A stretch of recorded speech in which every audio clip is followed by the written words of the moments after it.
இன்னைக்கு நான் பிக் பண்ணியிருக்கிற stock NHPC limited 27th October இந்த ஸ்டாக்கை பை பண்ணிட்டு 30 அக்டோபர் இந்த ஸ்டாக்கை செல் பண்ணியிருக்கேன். இது ஒரு ப்ராஃபிட்டபிள் ட்ரேட். இந்த ட்ரேடை நான் பிக் பண்ணதுக்கு ரீசன் 6 ரெட் கேண்டில் ஃபார்ம் ஆயிருக்கு. அதாவது மார்க்கெட் ஒரு ஹை கொடுத்துட்டு தொடர்ந்து 6 நாள் பிரைஸ் கீழே விழுந்தனால அந்த 6 ரெட் கேண்டில் செட்டப் ரீசனுக்கு நான் இந்த ஸ்டாக்கை நெக்ஸ்ட் டே மார்க்கெட் ஓப்பனிங்கில் வாங்குறதுக்கு ஆர்டர் பிளேஸ் பண்ணியிருக்கேன். ஒருவேளை இந்த 6 ரெட் கேண்டில் ஃபெயிலியர் ஆகி கீழே விழுந்ததுன்னு சொன்னால் இந்த இடத்துல ஒரு டேர்னிங் பாயிண்ட் இருக்கு.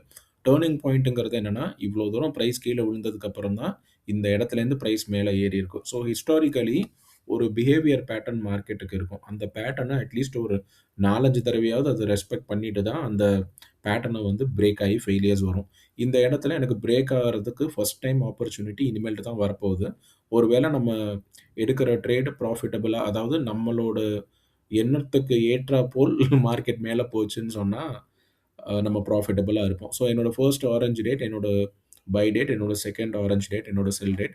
இந்த கேண்டில் நான் ரீப்ளே பண்றேன். ஃபர்ஸ்ட் டே மார்க்கெட் ஒரு கேப்ப குடுத்து பிரைஸ் கீழ இறங்கிடுச்சு. செகண்ட் டேயும் பிரைஸ் கீழ இறங்குது. தேர்ட் டே ஒரு பெரிய ஸ்பைக் குடுத்து மேல போயிடுச்சு. ஸோ ஒரு 2.5%க்கு மேல இந்த ஸ்டாக்கு மேல போனனால, நான் நெக்ஸ்ட் டே மார்க்கெட் ஓப்பனிங்ல இந்த ஸ்டாக்க நான் செல் பண்ணிட்டேன். நான் செல் பண்ணினதுக்கப்புறம் பிரைஸ் நல்லா கீழ போயிடுச்சு. ஸோ கரெக்ட்டான இடத்துல நம்ம எக்ஸிட் பண்ணிட்டோம். நாளைக்கு வேற ஒரு ட்ரேட்ல உங்கள பார்க்குறேன். இந்த ட்ரேட்ல ஏதாவது உங்களுக்கு டவுட்ஸ் இருந்தது, மார்க்கெட் பத்தி ஏதாவது தெரிஞ்சுக்கணும்னு சொன்னா, கீழ கமெண்ட் செக்ஷன்ல போஸ்ட் பண்ணுங்க. நான் அட்ரஸ் பண்றேன். Thank you.